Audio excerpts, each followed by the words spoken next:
జై శ్రీరామ్, జై జై శ్రీరామ్. అందరికీ నమస్తే. మరి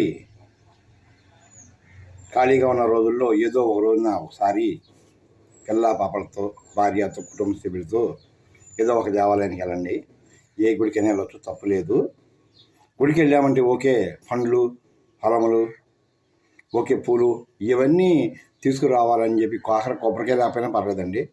ఆ దేవాలయానికి వెళ్ళండి, ఆ దేవుని దర్శించుకోండి, ఆ దేవుని ఆశీస్సులు తీసుకోవాలి.